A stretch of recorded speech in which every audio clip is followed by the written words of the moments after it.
Hey, besties, it's Corey, and welcome back to another episode of Crafters Roundtable, the podcast where I get to sit down with individuals and learn more about their life experiences and their insights in this wonderful world of quilting, sewing, and crafting that we're in. But before we get started, please make sure that you are subscribed to the podcast wherever you are watching or listening so you can stay up to date with everything going on here at the table. Today's guest is a wonderful designer, and I'm super excited to be chatting with her. We actually started talking a little bit more before we started the recording process, and we were like, oh wait, we got to we got to save this for the fresh feel when the people are listening to it. So I can't wait to chat with Laurie and get into all of her amazing different designs. So without further ado, grab a chair and join Laurie Kent and I at the table.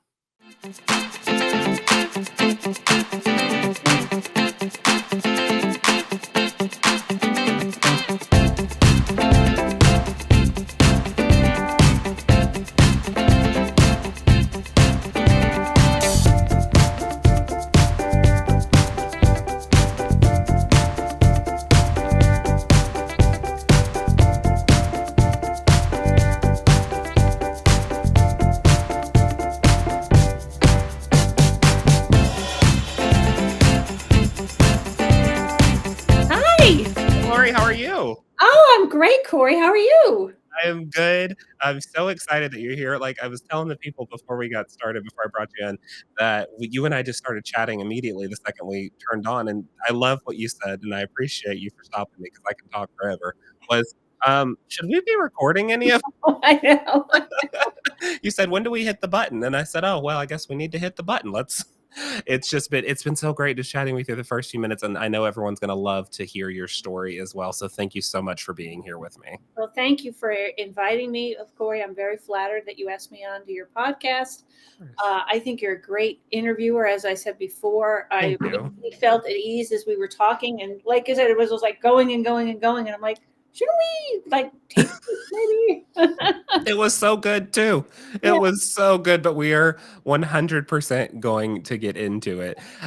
So I guess let's just start off at the beginning. I want to kind of talk about the heart of it all, your overall story. Who is Laurie Kent? What led you to start Laurie Kent Designs? How did this creative journey kind of unfold? Just take us through that journey. Yeah. So it's kind of a twisty, turny kind of way that I started out. So my mom was an artist. She was actually a commercial artist. Back in the 50s, back when they had newspapers that had department stores that when they would sell dresses and things like that, she would actually draw the items for sale on the Oh, on wow. whatever, and because that was really before color photographs and things of that nature. Right. So that's what she did, and she was like amazing, amazing. She could just think of a horse and draw the horse without looking at anything. And I wish I was like that. I inherited some of her talent, but I have to look at a picture to draw a horse. She would just draw it out of her head. So she was amazing, amazing, amazing. So I was always wanting to be kind of like her. Like I always wanted to be an artist. And I went to school for art, went to school for commercial art in New York, where I was from. And I quickly realized after 2 years that I'm not going to make it. Like there were like the guy next to me was like Van Gogh. He was just so talented. And I'm looking at my artwork and I'm like, oh, I don't know. I don't know if I'm going to be able to cut it. Like Right. I'll probably be a paste up artist in New York City. My teachers encouraged me, says, no, no, no, keep going, keep going. And I just thought, you know what? As soon as I graduated, I was going to be out on my own and I needed to be able to support myself. Right. So I thought, you know what? I need to pivot a little bit. I need to learn a trade and have art as my hobby because I don't think I can make a living to be able to house myself. So I went to secretarial school and I did that. And then after I graduated secretarial school, I got a job as a secretary. And I had art as a hobby. When I was in college before, when I was doing art, I met my husband and we got married and we had a couple of kids, and he was traveling quite a bit. Mhm. So I quit my job and I stayed home, but art was always like my hobby. Wherever we moved like 13 times. wherever we moved, I always had a studio, whether it was the dining room table or the garage, and I was always creating and designing. And so I started out doing watercolor. Okay. And so if you've ever been to those outside art shows, you see artists, with the pop-up tent with all Yeah. the art. That's kind of how I started out, just creating art and wanting to sell it. So my husband and my kids were big supporters of mine. Now we're going back. I'm dating myself, but we're going way back to like 1995. Okay. And so that's when I was doing watercolor and selling my watercolors at shows and taking classes and learning. And so I'll just show you, like, this is one of the earliest pieces of, I mean, and I have things that are actually a lot nicer than this, but I give everything away. As an Yeah. artist, you just give everything away. Yeah. But I kept this one, and it's just a library of an island off the coast of Maine where I spent my summers, and this was the island library and that I painted. And so anyway, I did watercolor. Okay. So then the kids get older, and they can drive. And hello, I'm free. I can do whatever I want. What am I going to do? What am I going to do? Well, I want to create more art. But when you're at an art show and you have a painting like this, and it's say it's $100, well, it probably cost almost $100 for the frame. Right. And so there's not a lot of market for it. You very few people can afford that type of artwork. Well, how can I make my artwork more affordable? Well, I stumbled upon an artist in California where I was living, and she painted on silk scarves. She was amazing, and it had a watercolory like effect, but she used batik and wax and everything. And I learned from her, and I'm like, oh wow, I'm going to do silk scarves, and I'm going to sell my silk scarves, and I'm going to make turtles and all these other things because I love watercolor, but this is so much more vibrant. So here we go. So here is one of my Oh, wow. one of my first scarves that was just kind of abstracty. Yeah. There we go. And then I kind of got into it a little more, and I thought, I want to draw with the wax pen, right? So this is actually printed, but it's kind of like a take on what I did. So I don't know if you can see. Wow. Yeah, yeah, yeah. So there's turtles and coral, and I at the time. So now my kids are in college; they're out, and my husband on the weekends would help me, and I would sell these beautiful scarves, and I would set up the tent and everything. And it was very labor intensive, but I love doing it. But then my husband said to me, he goes, you know, you're taking all your expenses and your time, and you're probably making minimum wage. And I was. And I Right. was like, all right, okay, what can I? So I'm always pivoting, right? So then I saw this, and I was like, how can I digitally capture this and then upload it somewhere so that it repeats, and then print on fabric, and then I can have dresses and clothes and draperies, Right. and then like go from there.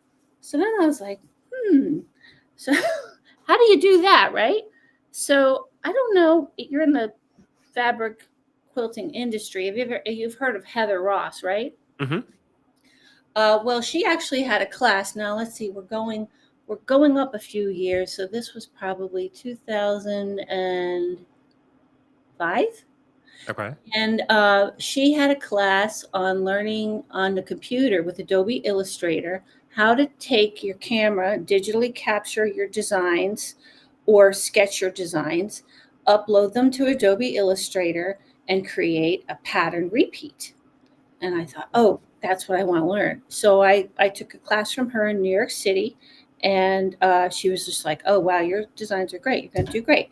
So at the time, Spoonflower was brand new. You've heard of Mhm. Spoonflower. Mhm. So I started uploading my designs to Spoonflower after I learned how to do that kind of thing. And that was kind of like my outlet. I was always creating patterns on Spoonflower and making commissions from the sales. Okay. And I actually did pretty well. And like here, I'll show you some of my designs. So these are from Spoonflower many years ago. So those are Ooh. shells. And then and these are just like this. like I literally had to kind of like climb through my trunk of stuff, like, Right. "Where's my hat? Oh, I don't know where it is." And, some hair. Cute. So these were just from watercolors, and then I digitally captured them, and then I just kind of, made them into a pattern. And I'm just showing you some. I had like over 1,800 designs in there over the course of several years. Oh, wow. So then I told you this was like twisty turny, right? Yeah, that's fine. So then, through Spoonflower, I was contacted by a few companies, and I'm going to just reach up here. A few companies that said, "Oh, we love your fabric designs. We'd love to collaborate with you, and we'd like to buy your designs, Mhm. and we'd like to make clothing with it." So there's a company called Catherine Way, and she owned a company that sold dresses for women. Okay. And this is one of the first dresses that she had printed Ooh. and sold in department stores. And this is my design. Oh, that's so cool. Yeah. And there's several other design here. I'll just show you one more because otherwise this podcast could be like 10 hours. I don't want to waste your time. You're not wasting my time at all. This is a really interesting. I have to say, while you're queuing that up, you must have obviously done a little bit of research on the Crafters Roundtable, because I'm a very nosy person, and you are giving me every detail I could possibly want out of my life right now. And Yeah. you've got demonstration. You Yeah. came ready. I appreciate that, Oh, good. because this really, it really helps build your overall story, like I asked, and I kind of want to get to the heart of it, to Yeah. see that overall story come to life. So I thank you for having these amazing details, because again, we're all nosy. I'm nosy. Yeah, yeah. Well, a lot of people ask me like, how, well, it gets better. It gets better. It gets really interesting. Trust me, it's almost comical. Okay, so here's another one of her dresses, and see how it's kind of like starfishy. And this was from also Catherine Way, and I've got a lot of other dresses that at least 20 different designs that she bought from me. And so Wow. that was like a nice little, Yeah. royalty check. And my husband was still working at the time. But then, let's see, we're going up to, what year is it now? It's like 2016. Hmm. And I'm making like lots of little pocket money. I called it my decorating money. And it wasn't enough for me to live on, but it was, it Right. was, it was a nice little income. And he came to me one day and he was just like, this corporate world is literally Hmm. killing him. He started to have health issues, and we had moved, like I told you, we'd moved like 13 times Right. job. And it was always in sales, and it was always a promotion, and we were just moving around a lot. And then this last move, the company was being bought out by another company, and he's just like, he saw the writing on the wall. He's just like, I think he was like 57 at the time. And he's just like, I'm so tired. Like, I don't Right. want to do this anymore. And I'm like, well, I I Well. do. What do we do? Right. And so I was like, you know what? We need to, go into our little nest egg, and Hmm. we need to buy a business. Hmm. Okay, what kind of business should we buy? Well, so I get on my computer and I start researching businesses for sale. At the time, we lived in New York. Okay. Our daughter lived in North Carolina, and I thought, you know what? Let's move there, because at the time we didn't have a house anymore because we had sold it to get to move to this other place, and we were renting. So we were kind of like free. We're kind of like Right. gypsies. Let's Right. move to North Carolina. Let's rent a place. Let's be near our daughter, and then let's settle down and look for a business to buy. So we looked at all kinds of businesses, and it didn't matter because I had my secretarial background. So I never thought that I'd buy a business that was anything related to crafting or art. I just thought, I have a secretarial background, pest control, pool cleaning, whatever. Right. So I just kind of looked, and then I saw this store that was for sale, and it said hobby store. And I was like, oh, that's interesting, because I kind of like crafting. Yeah. And it turns out it was a quilt store. And I did some research on it, and it was pretty successful. And my husband looked at it, and they sold sewing machines. And he's just like, I think there's some synergy here. And I go, synergy? I go, I don't know how to sew. I don't know how to quilt. Like, I can Fair. appreciate it, but I don't know how to do this." Right. And he's just like, "No, Lori." And he's a lot wiser than me in a lot of ways. And he's just like, "No, Lori, there's synergy here. Hello, you design fabric. Mhm. It's a fabric store. There's some synergy here. Maybe we can make a go of it." He goes, "I used to sell food. If I can sell food, I could sell sewing machines." And I was just like, "Okay, but we don't really know anything about this business." So we met with the owner, and she had 13 employees working for her at the time. And she told us, "You know what? When you buy this business, it's basically turnkey. The employees do everything. You can just kind of sit back, blah, blah, blah." Mhm. Well, Mm. so, and she didn't want the employees or anybody to know until until we sold and closed what was Right. happening. So they had Right. no clue what was going on. So literally at midnight, the Mhm. next day, it was like we walk in and we're the new owners. And they, of course, they were shocked. And Right. but we quickly, we quickly recovered, and I had a wonderful, wonderful staff. Oh my gosh. But literally, Corey, it's like being thrown into the deep end of the ocean. Uh, It's nothing possible. No one can prepare you no, for owning a quilt shop. It no, there's no amount of classes you can take. no, There is no amount of seminars you can no, attend. There's no amount of quilt shows you can no, go to. There no. is nothing like owning a quilt store, let me tell Okay. you. It's the same thing like when you have a kid, like you don't know what you don't know, but it's literally like having sextuplets or something. Right. Because it's just like one of them's crying, one of this, da, da, da, da. And even though the employees were great and wonderful, but there was so much that I needed to learn. Yeah. Because, oh yeah, I design fabric and I'm an artist, and my husband used to sell food, and we're going to own this quilt store.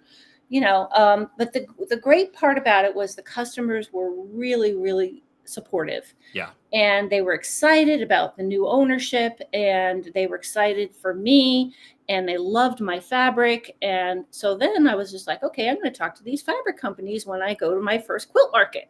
Right. I went to my first quilt market in August 2019 in Houston.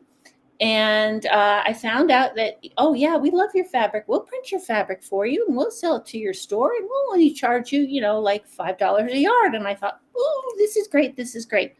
But guess what? They wanted me to order like, There's always a caveat to that minimum yeah, order quantity. like 30 bolts of Yeah.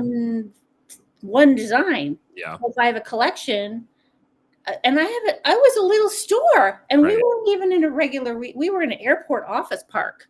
Oh, So wow. how much I can't. Right? And not only that, it was just like the investment Yeah. of all that money. And I thought, you know what? If I sell two bolts, that's a lot. Mhm. I know people will support me, but I can't do that. So then here it comes time. What do? You gotta pivot, right? Mhm. Mhm. Well, right as we were about figuring this out, well, guess what happened? As you know, Mm. COVID. The one and only COVID. Yeah. COVID. Mhm. Yeah. So most of my people walking into the store, the customers who I loved, were elderly women, Yep. Yep. and Yep. they were scared to death.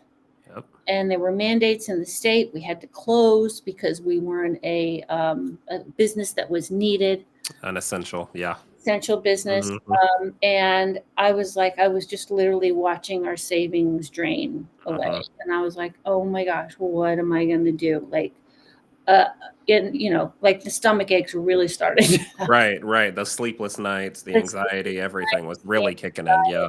Mhm. But my customers were so supportive, and our online sales really did pick up. So that's kind of help us limp along through that process. Right. Anyway, this is how I pivoted.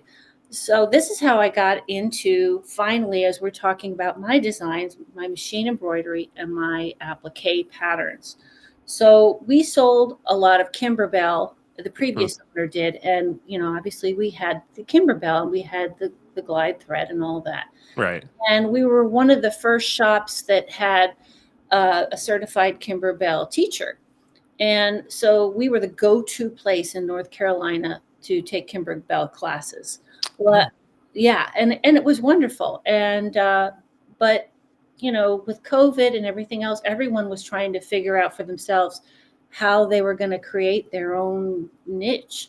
right, And Kimber Bell decided, you know what, they went direct to customer. And then, and not to say anything bad against Kimber Bell, because they're a great company, right. but I saw my Kimber Bell sales just tank. Yeah. But then I was looking at the designs and I was like, hmm, right, Corey? I think I can do this. Right. And luckily I had someone on my staff that knew how to digitize, had the hatch embroidery. And he goes, well, if you design something, um, I can digitize it and we can just go from there. And I was like, okay, great. And I did a bench pillow, one of my first bench pillows, and it it was phenomenal.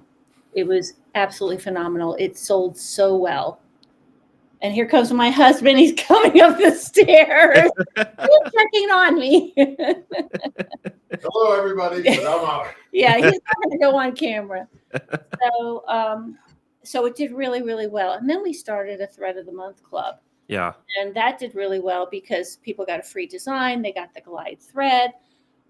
So now we're kind of, going along. So we had the quilt store for 5 years, right? Okay. And over the course of time, I was like, I love having the quilt store, but I really want to design. I Yeah. don't want to. I don't want to own a quilt store anymore. It's a lot, especially when you're a super creative person and a designer. Yeah, it's a I lot. can ask me how I know. Yeah, It's a lot to balance it because you want to make sure you're giving everything that you can to the store, your customers, but you also have that piece of you that's just like, I just want to sit and write things out and design and come up with these beautiful things for people to enjoy yeah. as well. So fine line. It is a fine line. And I mean, Corey, I mean, having to do the payroll and having to do your budgets for Hmm. buy, and it was time. Right. And so I was at that same time, the previous 2 years, I started selling a lot of my designs through the national distributors. Hmm. So Brewer picked me up, and E. Shank picked me up, and Checker Distributors picked me up. And I started working with QT Fabrics, and I started working with Hoffman on collaborations with their fabric. And I was really getting busy, and I didn't want to be in the quilt store and have to cut fabric Right. anymore. And Right. it just made sense to kind of part ways and say, okay, you know what? We're going to close our shop. We're going to close our physical shop, and we're Cool. going to sell everything. And I'm just going to focus on my design business. And my true focus was learning through all of this as literally a degree of education that I learned from these 5 years is being a former quilt store owner. I know what it's like, and Yeah. I want to help quilt store owners. So selling with the distributors, and finding ways to help that particular quilt store move their fabric. I mean, Corey, like there were so many times that I bought in fabric that customers, oh yeah, we want this, get it, Yeah. get it. And it would sit there You because, sell half a yard of it. right. And I'm Mhm. like, okay, well, how do I move it? And reps would come in, and some reps were really good, and some reps were just like, just buy the fabric kind of thing. Right, But right. you always had to have a plan. Kits worked really well. So I thought, okay, that's the best way for me to help store owners is to provide ideas for kits, how to kit something up, how to upsell, how to say, okay, this one can come with a thread kit. You can also sell thread with it. I do trunk shows. So it's really about helping the quilt store owner because I felt really blessed to be able to have this journey and learn a lot of this knowledge, Yeah. and I'm still learning. I mean, like Corey, honestly, when we bought the quilt store, I was like, "What's a pack order? What?" And now it's just like I've learned so much. I still have a lot to learn, but I've learned so much. And behind me, as you see right here, this is one of my machine embroidery quilts that tells a story about my childhood in the spring as a child, and so I do, machine embroidery, and then I've also ventured into let's see if I can turn this machine applique, which I really really love, and you'll find that my designs. We talked about Kimberbell, how I thought, I could do this. Mhm. Well, I love Kimberbell, and Kimberbell's great, but my style of art is more sophisticated. It just has more of, I guess, a grown up feel to it. And people like that because, Kimberbell is great, but if you are into something that is not as, um, I guess, kiddish, Mhm. you would kind of go towards something like this. And let's see, if I don't know if you can see behind me, here is my geese Yeah. new applique pattern. I love that. And so I've collaborated with several different companies. Yeah, And I wanna say real quick, you're speaking on your designs, and so let me be frank with you since we're very honest here at the Crafters Roundtable. When we scheduled this podcast, I looked into your website and your designs. We have your designs here at Linda's as well. We're really gonna get into the designs a little bit later. But it just hit me all of the sudden uh-huh. that I was scrolling through a Hoffman catalog and you've got this like surfing Santa or something Yes, coming. That's yours, yes, right? yes, Oh that's my god. mine. Yeah, that's mine. Yeah.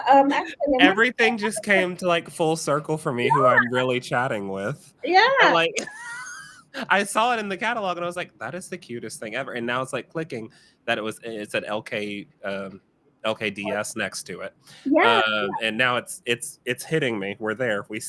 We're good. Everything's fine now. yeah. And it's like that famous saying, "You don't know what you don't know." Right. And I've learned so much over the years with my customers, with my friends, with fellow quilt store owners about designing and what works and what doesn't work, Yeah. and it's just been so exciting for me to collaborate with Hoffman Yeah. and with QT Fabrics, Yeah. and but I was telling you, as a quilt store owner, we had when we bought the store, we had a ton of grunge. Yeah. We were a store that was known for our grunge. Yeah. And I don't know if there was a block of the month that the previous owner had or something that like I literally went into the back, like the nightmare back room of a quilt store where Mhm. there's like a million things that's like that we inherited. I'm like, what is why do we have seven bolts of this shade of grunge? I want Right. it for something that didn't sell. So I took that and I made it. I thought, you know what? I'm going to take the grunge and I'm going to make it into a bench pillow and Uh-huh. we'll make kits. So kits sell, right? Yeah. Move fabric. And I'll just show you really quick. So this was my collaboration with the Moda Grunge. Oh, it's so cute. Yeah, welcome to my garden. Um, and then let's see. Oh, here's another collaboration. Oh, I did this with Hoffman Fabrics too. And I made it into a laser cut quilt, Okay. which is great for stores. People love it because they don't have to cut the pieces out. Oh, it's so precious. Oh, yeah, there's my little Santa. Oh, so cute. And then you saw the Surf and Santa, which I can't seem to locate the Surf and Santa, but it was in that catalog. Yeah, I'm gonna need to make one of those because I think that was so precious. Yeah, but I really have fun designing, and I've got so many different designs that are for the future that Yeah. are just kind of in a pile over here, and Yeah. most of them are like they're done, but like I need to do like a cover sheet and directions, and now I'm designing for fall, Ooh. so I'm really Okay. quite busy because I've got a ton of ideas. Uh, Yeah. So thank you for that kind of that walk down memory lane and getting to learn a little bit more about how you got to where you are today. It's really interesting. I had no idea that you had a quilt shop, so that's very cool that you have also as a designer, you have that background knowledge of kind of what shops are looking for what they need to Yes. get things moving and to bundle more things up, bring up those order values, basically. Yeah. So you see it from both perspectives. But as a designer, I want to talk about your designs. They've, like you said, they have a different feel to them, a little bit more of a sophisticated feel, which is good. Every designer has their niche, so it has that sophisticated. But I also see like a lot of joy and a lot of charm. I see good coastal vibes, and I think you're bringing that from where you did your fabric printing. A lot of those fabric prints that you were showing me had more of that coastal vibe. Yeah. So where are you drawing kind of your overall inspiration from your like embroidery patterns or your product collections? Are there like any unexpected places that spark this creativity, or are there certain like outlets that this is kind of where you go to find Oh, your space of your creative mind? honestly, it's literally everywhere. Yeah. Um, okay, so I love going into Home Goods because I like shopping for my home. Mhm. I'll go in there and I'll see like just wrapping paper or just I don't know anything, and I'll get Yeah. an idea for that. And my kids always tease me because I never have like a notebook in my pocketbook. I Mhm. always have like a scrap of paper, like the back of an envelope, and Mhm. I'll just look at something and I'll sketch it on the back of an envelope. So I have all these scraps of paper of all this inspiration that I get. I'll meet with an artist friend and we'll talk about something and I'll just get an idea. Or the middle of the night, something will just come to me. Mhm. Oh, I could take that design and put it in the middle and then add those other things. And then I'll get up and turn the light on and I'll pull out a scrap of paper and I'll write it all down because I'll forget it the next morning. Right. And I have a huge, like almost like a laundry basket of ideas and sketches and things that are waiting to come to life. There's just one me. At least it's jotted down. That's all that Yeah, matters. wrote it down. And so I get inspiration, gosh, just from everywhere. Yeah. Even like a tile floor in a hotel, I'll get an Mhm. idea from that, and I'll look at that and like, oh, I like that design. What if I took that design and did this and this and this and did that, and then pretty soon I have something that relates to that, but it's totally different. Mhm. But and then sometimes it's from just from my memories of growing up. I spent my summers. I was very very fortunate, very blessed. But I spent all my summers on an island off the coast of Maine, from the day school ended until school started. And my grandmother was the island nurse. So she had this beautiful Victorian house that overlooked the ocean, and it was just very idyllic. Mhm. And I would go there and we would collect sea glass and driftwood, and I would literally take my Elmer's glue and make seashell necklaces and sea glass mosaics and like make a roadside stand Yeah. and like sell these things. And some people would actually come and buy them, I think only because they're like, oh, look at that poor little girl. She's trying to sell her artwork. Let's give her a couple dollars, and or sell, lemonade or whatever. But I think that's why a lot of my designs have that coastal feel, because those are my favorite memories of on that island, and just collecting seashells. And actually, one of my first mug rug designs had a coastal feel to it. And these are two from that one collection. So cute. Yeah, I always like to think outside the box. And here's another tip. Never listen to somebody that says, "Oh, well, you're not supposed to do it that way." Mhm. And it's Mhm. just like, okay. And then I'd be like, why can't I do that? And they're like, no, it's supposed to have a line down the middle, and I'm like, but I want to make it this way. So I Right. did. Do what you wanna do. Yeah, do what you want to do. So never limit yourself to your creativity, because these have been a hit only because I think they're a little bit different. Um, but I love anything coastal. I mean, I wish I lived by the beach. I live in Raleigh. But my hope is one day to have a place. There you go. Yeah. Yeah. I also didn't know you were in Raleigh. I guess, well, I assume you'll be at QuiltCon next year. Uh, since it's gonna be in Raleigh. yeah, because wasn't it supposed to be in Raleigh this past year, and they moved it to Phoenix? I can't keep up with the calendar. Yeah, I'm gonna try to go. I'd love to see you. We'll be there, so I'd love to Yeah. see you. Oh gosh, if you're gonna be there, then I have to go. I would love to see you. Yeah.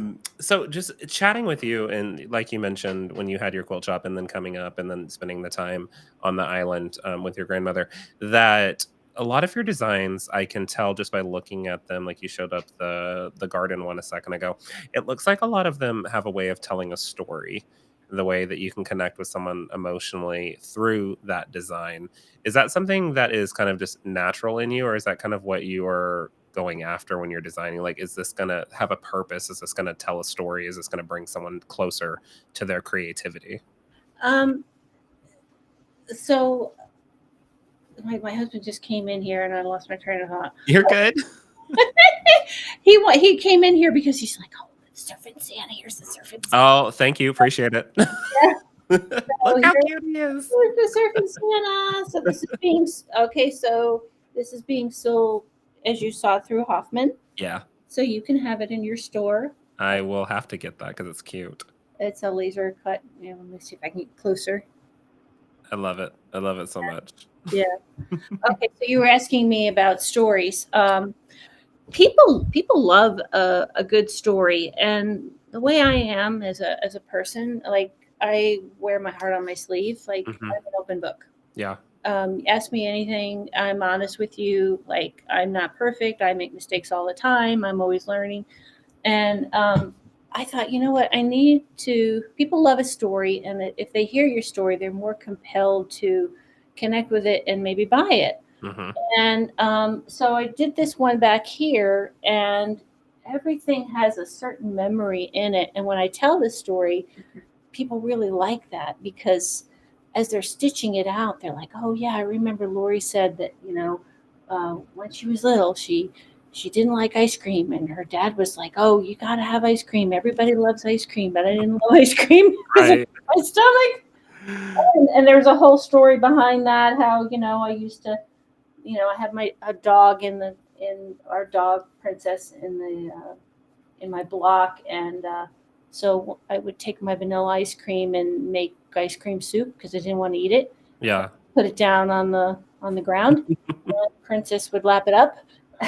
So there is a whole story kind of behind there, and there's the whole story about me picking all the heads off the tulips, off of my mother's tulips, and I picked all the heads off when I was 3, Oh my gosh. and I gave them to her.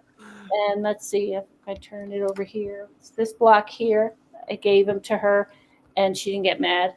She was like, here I was 3 years old. I wanted to give her flowers, but all her tulips. She just put them in a punch bowl on the dining room table, and she didn't get mad at me. And I just always remember that, thinking, wow, oh look at these beautiful tulips. I want to pick them for my mom. Right. Picked every single one. Like I was OCD about it. Like I have to get every single one.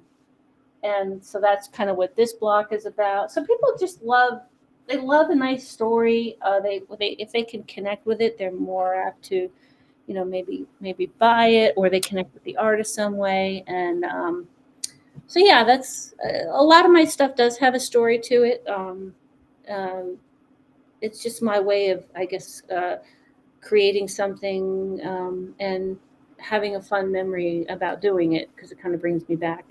Yeah, I think it's also your way of putting your mark on something without putting your mark on something, if you know what I mean. Like you're creating something that's going to live on. Your memories are going to continue to live on, and then you can then connect with so many people along with their heirlooms and their memories that they're building. They might have something. The tulips might inspire them, for instance, for a design because their mother loved tulips or something like that. All of how we can all kind of interconnect together Yeah. it's just a beautiful way that it comes. And I just like the way your designs are always speaking without having to say much, Oh, well, thank which you is for which is it. a you're welcome.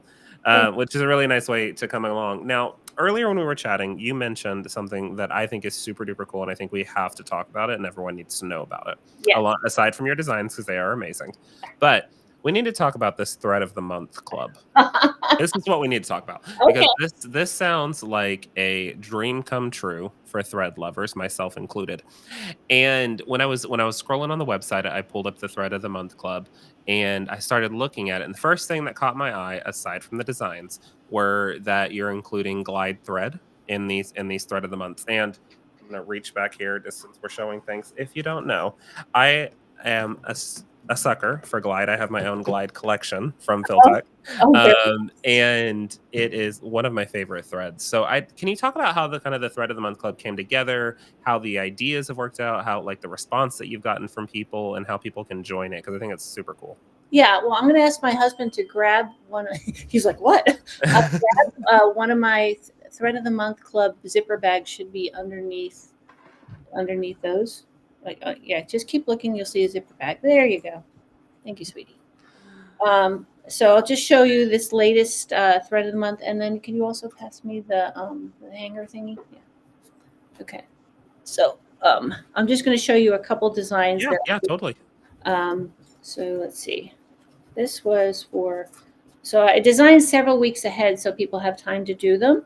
And Mhm. it's a free design that I give them, a free machine embroidery design that they get with the colors of the thread, and then they get free shipping and free design. And they're like, hey, I Oh, can I can sold. build a thread You collection. don't even have to show us anything. All there you free design and free shipping. Sold. So this was, and I don't know if it's Oh, backwards, but it's cute. Mother's Day, and it's in the hoop. People love in the hoop. Yeah. And so that was for May, and then this was the most recent one that was done. And this is I just had a play on words, sharp things, Oh, that's so cute. and and actually I digitized this myself. I'm really proud of myself. I had to have help with the in the hoop part with Mhm. a friend of mine who also digitizes, so she helped me with that part. But I digitized the cactuses. Um, you're always learning, right? Yeah, yeah. So I thought, people could put their stitch ripper in here and their scissors in here. But basically, it's um, it's a thread club that we started, and we started right before COVID because we had these at the store that the physical shop that we used to have. We had 3 racks of the glide thread, and it's sold. But my husband's like, there's got to be a way that we could sell more thread. Mhm. And I thought, you know what, I'm an artist, so I'll curate a collection. Mhm. So I had a pretty photograph of a cardinal and a snow scene, and I thought, oh, I love the colors in this. I'll just match thread with the photograph, and that'll be the first thread of the month. And after I did that, I was like, wait a minute, wouldn't it be more cool, more special if I could design machine embroidery and then, free design and free shipping, and then Right. just explode. Right. And but the good thing about you guys as a quilt store, me being a former quilt store owner, is eventually, when I get my act together, whenever that is, but hopefully soon, I want to be able to offer this to other quilt stores as a program. Yeah. So, they'll get a year's worth of design. So they'll get 12 designs, and then all the threads that I chose with them that are all different threads, Mhm. so not repeat them. And then, so here's 12 designs. Here's basically a marketing plan. Mhm. Mhm. And this is the MSRP, that you can charge whatever you want. And that way it kind of helps, again, the stores grow their customer base, grow the subscription, grow the glide thread. So I've had this club growing now for, oh gosh, it's almost going to be 6 years. Wow. And I've only repeated, you should see my glide thread chart. So I have, the glide thread chart. Yep, Got yep. all my pencil scratchings. I use this, I use this, and I use this. And there's literally just a few colors left. Yeah. Like, okay, I think I'm gonna have to just start over. Because there's some people that have been in the club for like 6 years, Wow. and because they love the value and they want all the thread. Yeah. And so I really, sometimes I have to repeat the colors, but right now I'm at the point now where I kind of have to reinvent and Yeah. start it over. Well, I But mean, something I want to offer the quilt stores is like a program that they can buy from Yeah. me, and it's something that I'm working on. It's something that could be definitely available for quilt stores like yourselves in hopefully in the near future. Yeah, no, that's super good. And like you said, it's one of those things that you got to sit down and put it all together. And first, we chatted before we got started, and you and I both have a lot of tabs on our internet browser. We've got a lot going on right now, Yeah. but yeah, it's definitely something that I can't wait to hear about in the near future, and something we could do here at Linda's with you. Yeah. Um, I also want to talk about, we've been talking about your designs, and we carry them here on some of them here on our website and in store. But a lot of people would like to know where they can find out more about your designs. I know you've got a wonderful website, and this is kind of that great point where you get to plug it and kind of talk about all the different things that happen on the website and how people can find out more about you. Well, a good place to start is Facebook, Hmm. because I usually am on there once or twice a week, sometimes more. And it's just me, and so I've got my little iPhone and my little stand. So sometimes it's just like I'm half awake and I'm like, "Hello." It's kind of like I look at it as you know a friend having a cup of coffee with a friend, and I say, "Okay, this is a new design, and this is how you do it." And sometimes I'll have a little tutorial or something like that, so you can find more about me on my Facebook page. I'm also have some of my designs on YouTube, but I haven't really gotten into the YouTube as much just because of time. But Hmm. hopefully to do more videos on that. But I always encourage people, comment, reach out, email me, any questions, anything at all. And I really love to offer trunk shows. I've done trunk shows. I really love to connect with the customers, with the quilt store owners. I've done trunk shows virtually and I've done them in person. And I really love those because I love connecting with the store owners and also with the customers, and I love being able to help the quilt store owners. Sometimes they'll say, "Oh, Lori, like this isn't moving or that's not moving. Do you have any ideas or suggestions?" And sometimes you know I'll just say, "Well, why don't you try this or that?" And I don't know, it worked for me, why don't you try that kind of thing. Right. So I love being able to connect to people through that. I'd also love, and this is another thing, that another tab open.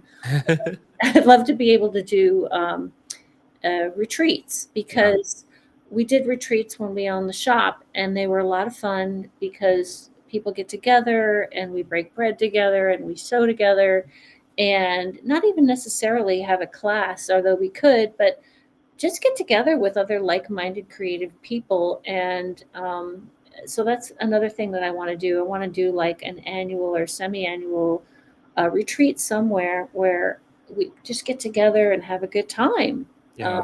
And now that I don't have that physical store, I miss my customers. Yeah. So that's another way for me to kind of connect with them, because a lot of them say, when are you going to do a retreat? I'll go. Where are you going to do it? So that's just another thing that I want to do. But I just love being able to. And actually, speaking of which, the original quilting expo is in Raleigh Hmm. this weekend, and I will be presenting for Poppy Cotton. Cool. Yeah, so I collaborated with them, and I did. I don't know if you've heard of it. My So Awesome machine embroidery Oh, it sounds familiar. pillow. I believe I have it right here, Frank. And I use the poppy cotton fabrics. Oops, Oh my gosh. upside down. That's okay. We get the gist. Oh, it's so cute. Oh, that's so good. So because I live in Raleigh, and poppy cotton, I love poppy cotton because I used to sell at my store. Mhm. They reached out to me and they said, you live in Raleigh, and we can't get to Raleigh, and we are sponsoring the stage for the show. Would you do a presentation? And I was like, oh yeah, absolutely. Yeah, of course. So I'll be there, and actually I'll be taking a class there on Saturday. So I'm hoping to run into some of my former customers that and that way I can see them that way. And then I always love to connect with the local quilt store owners here because I always try to support them. Hmm. Uh, if I need fabric, I'll go to the local quilt store over here and I'll talk to them and I'll say, how's it going? Is there anything I can help you with? Because I've been there, Yeah. you know? No, yeah, I totally hear that. I really like that you're doing that more authentic posting on your social medias on the Facebook. Like you said, you might be half asleep or it might be rolling out of bed, but Yeah, that's the real stuff that people are looking for to build that connection with yeah. the designer or the store owner or things like that. Mhm. And it's not all rainbows and butterflies all the time, and Oh, it's not curating that post. You're really just, this is it. This is what we're doing. This is what's up. yeah. Is a great way. And one thing that you did not mention, and I'll do it for you because I like to do, I'm a big proponent of self promotion, Uh-huh. is you have your wonderful website, Laurie Kent Designs. Mhm. And that's where you have a lot of all of your designs, or majority of your designs, I'm assuming, on there that are available for instant download, those embroidery files and different things Yes. like that. If someone was, listening or watching to this podcast and they say, I'd really like to try out one of Lori's designs, do you have any like free digital downloads that are available for people? Actually, I do. Oh, There's one or two on there. There's one for sure, and it's called Mama's Little Llama, okay. and it's a really cute. I don't have it here in front of me, but it's a really cute. You'll have to go on my website and Yep. look. And it's under downloads, but it's maybe this big, and it's a little llama. It's very colorful, and it's machine embroidery, and they can get that for free, and they can download it and put it on a onesie or a burp cloth or whatever they want to do. And I do some designs like for charity, like when uh, in Ukraine, I did a pin. Mhm. I did like a special acrylic pin for Ukraine that was a quilt block. Looked like a quilt block, but it had the Ukraine colors in it. Mhm. And I did a pin for to support this organization here in North Carolina that supported women who are fighting breast cancer that don't have the means, don't have insurance to provide for their treatment. So I'm always trying to give back in my local community and other places as well, because I feel so blessed to be able to have this talent, um, to be able to share it and to give back is the ultimate feeling and ultimate blessing to be able to give back. But yeah. Most definitely. Yeah, it was when I was drafting together what I wanted to chat with you about, one of those pins popped up. I believe it was Fight Like a Girl. Is that correct? Yes, fight Yeah. like a girl. And Yeah, and it was really inspiring, and cool to watch how you mentioned, you're using your design talents to give back to the community, to the world, to, however you wanna put it. And I think that's something that really sets you apart from, a few others. Not that there's anything wrong with what everyone else is doing, but Mhm. I think it does set you apart, and I think it's really cool. So I'm glad you mentioned that. Thank you Oh for yeah, letting no, me. I mean, it's the ultimate blessing, Yeah, really. I mean, because we are all so blessed to, like, you have your talents and I have mine, and to be able to share them in a meaningful way to help others right. is the ultimate, really. For sure. Yeah. Yeah. So I want to talk about something that's probably one of the last things that I think we can chat. We can keep chatting if we want. Doesn't matter. It's my show. I can do whatever I We want. need to have Actually. you over for dinner.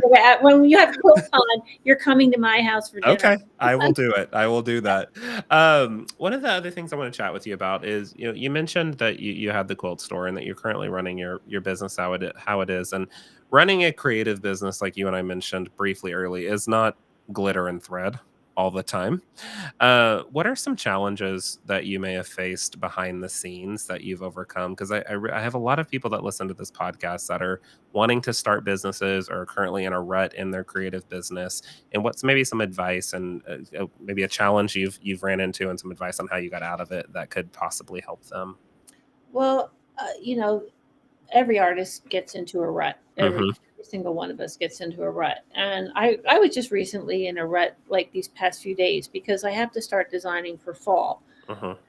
And it's already getting late. And So I have a design idea in mind, and I just can't get it together. I've spent, I don't know, like 10 hours trying to figure what I want to do. Didn't like this, didn't like that, scrap this, scrap that, throw away this, didn't like this. And my advice is to just put it away. Yeah. Put it away and don't touch it. Like, just do something else. Like, do something totally different, because you need to come back with a fresh mind. And actually, this morning, while I was kind of getting ready for this podcast, I thought, you know what?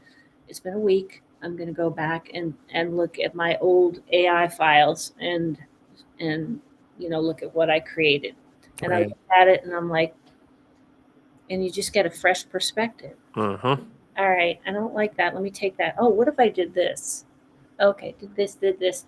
And actually, only in the span of like an hour, I created a design idea that has been literally puzzling me for the last week, Oh, uh, really? and just making me really frustrated. And I thought, I need to walk away, because it's like if you keep trying and it's like you're overdoing it, Mhm. to walk away. Mhm. So that's one of the pieces of my advice. The other thing is, don't let, like I said, don't let other people dictate what's right. Mhm. Um, and that was a challenge for me, because not knowing the business at all and having all these people who had all this experience and knowledge saying, oh, you don't do it that way. Oh, you don't do it that way. Or I remember when I first bought the shop and customers would come in and they would say, saying, oh, who are you? And da da da da. And I'd start explaining. And I'm like, and then I'd say, and I'm just learning how to sew. And one of the quilters was like, "Oh, you shouldn't say that." And I was just like, "But why? I just learning how to sew." And, well, you Yeah. should tell people that. But why? Like, this is me. This is who I am. I'm not gonna hide from it. I mean, yeah, I don't have any Truth will come out eventually. yeah, the truth will come out eventually. So the other thing is, just be yourself. Yeah. Be yourself. Don't try to be like a Tula or be somebody. Just create your own thing. Right. Be yourself.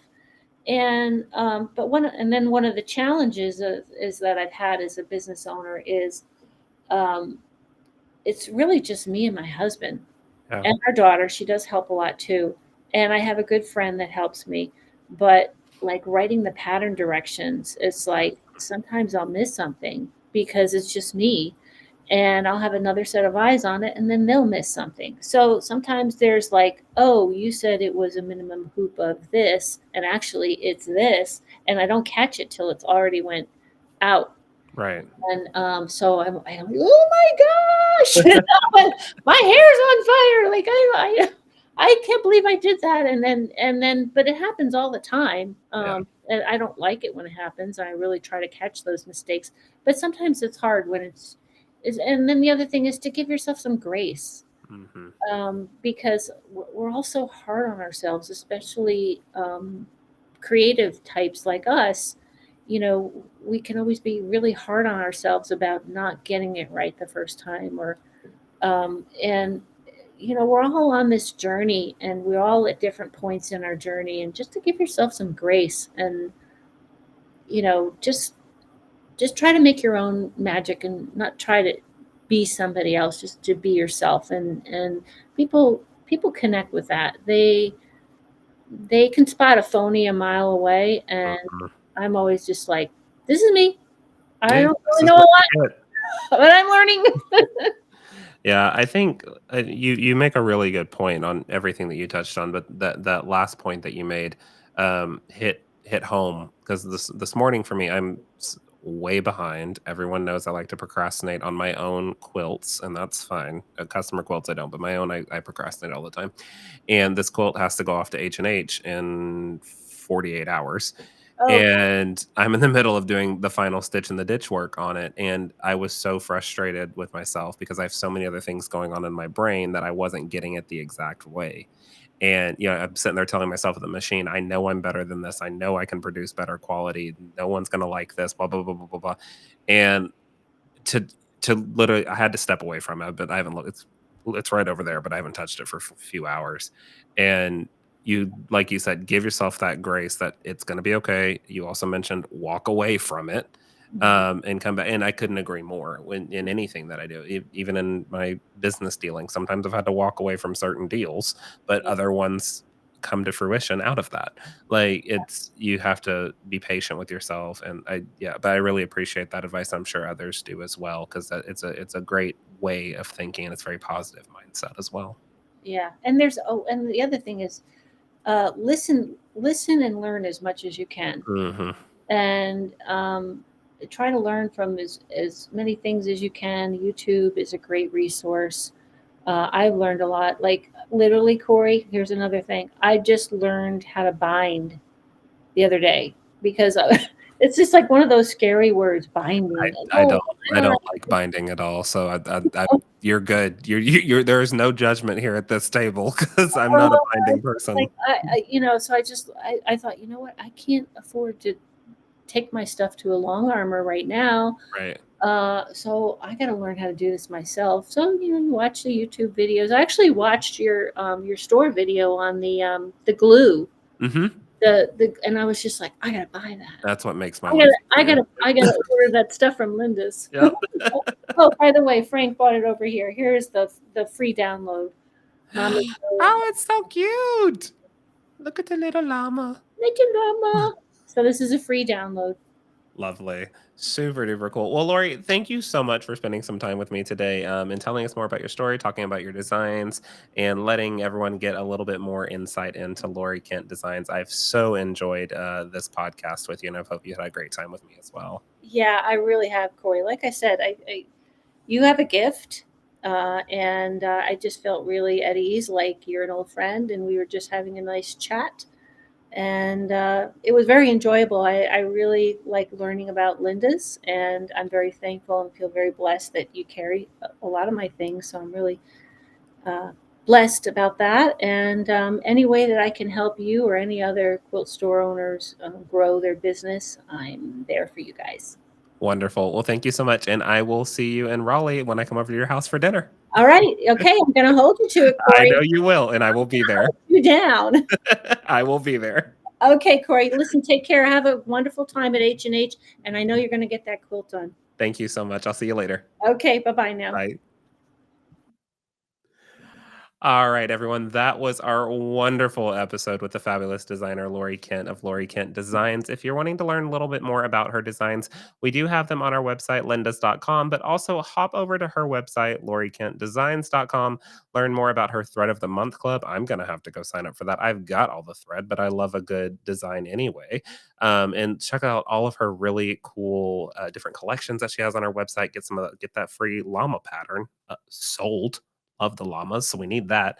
But I will have all of her links, everything in the description below. So feel free to click on those. Hop over to her Facebook, give a like and a follow so you can stay up to date with everything going on with Lori. And I will see you next time for another episode of Crafters Roundtable. Bye.